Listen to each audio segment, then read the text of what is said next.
Hello, my friends. Today, the situation along the entire front line remains extremely tense.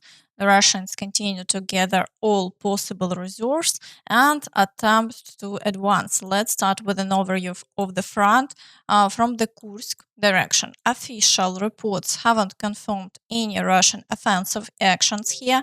However, Russian military correspondents claim that attacks are ongoing and that they've allegedly regained control of the village of Kolmakiv. If this information is confirmed, it would mean the Russians advanced by another 4 kilometers. But for now, this has only been reported by the Russians. The Ukrainian side hasn't confirmed this information, so we are waiting further updates.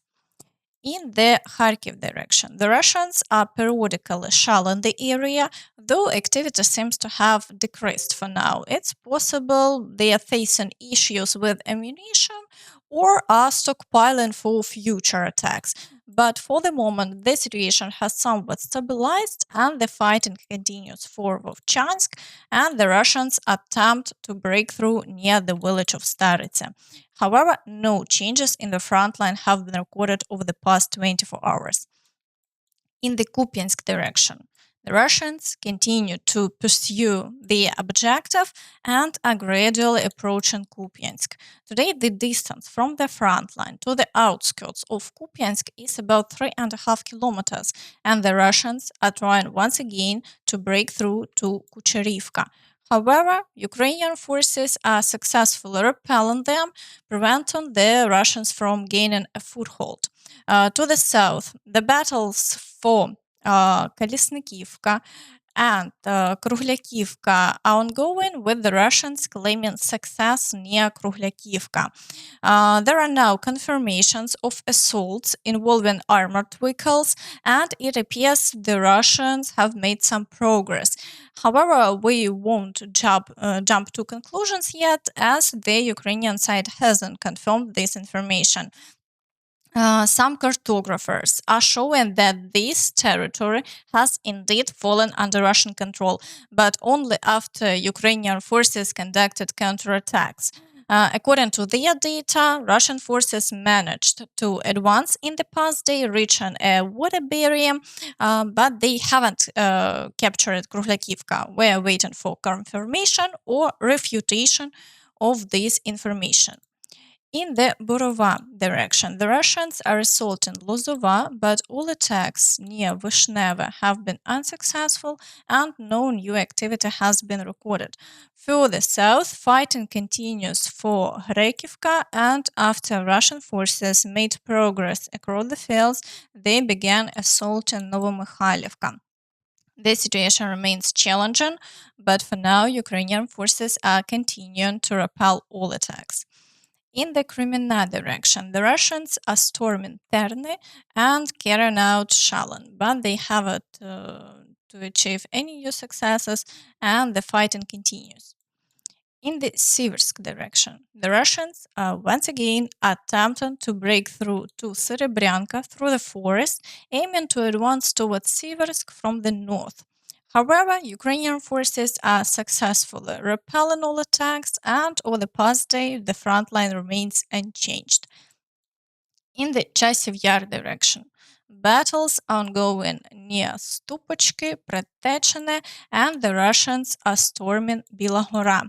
It's evident that the Russians are actively attempting to pull the front line closer to Kostyantynivka. Shelling continues as well, but over the past day, the front line remains unchanged.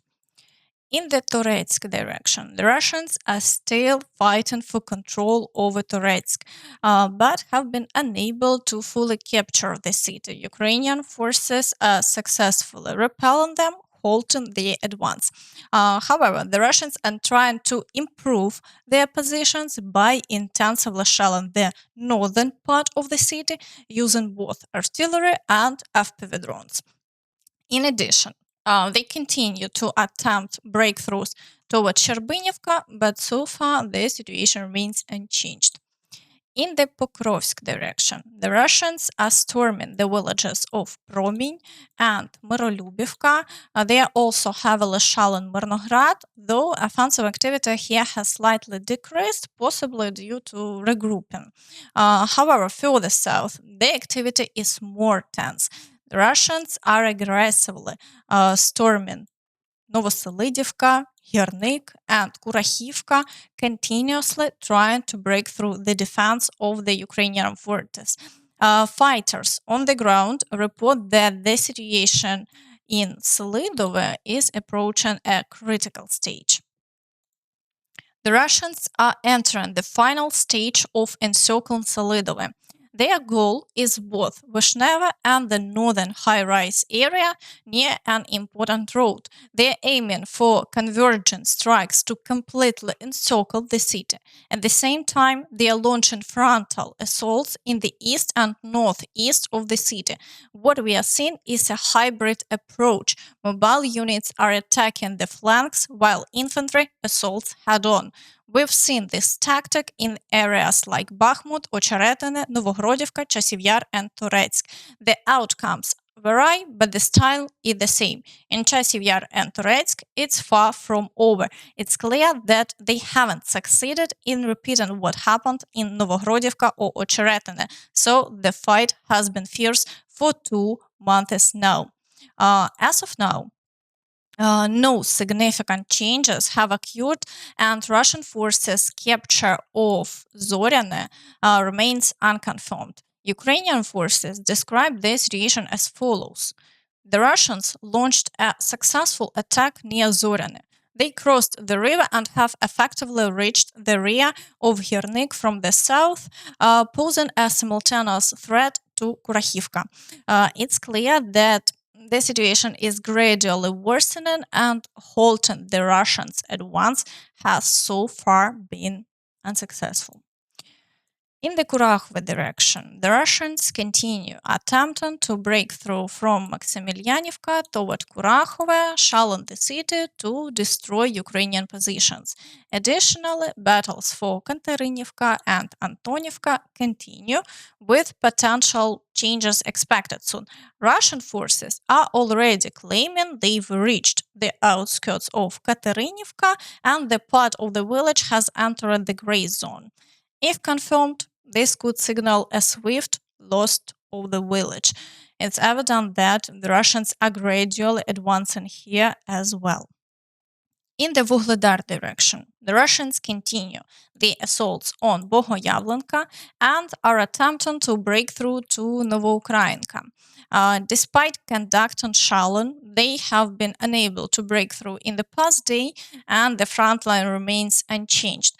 However, the Russians are actively preparing artillery strikes on Bohoyavlenka and along the road from Zolota Neva to Shakhtarsk. They are even attempting to clear minefields.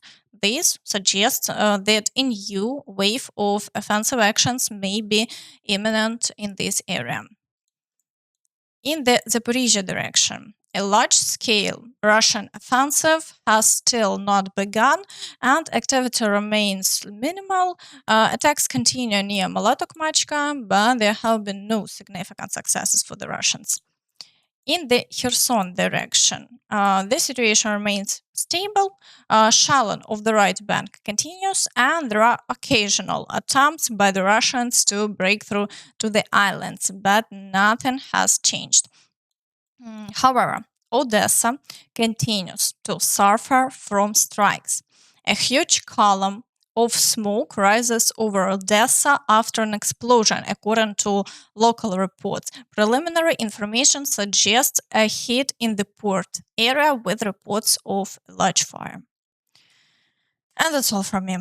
So please don't forget to like this video, subscribe to the channel, and hit the notification bell to stay updated on all the latest news. Thank you for watching, and see you next time. Bye bye.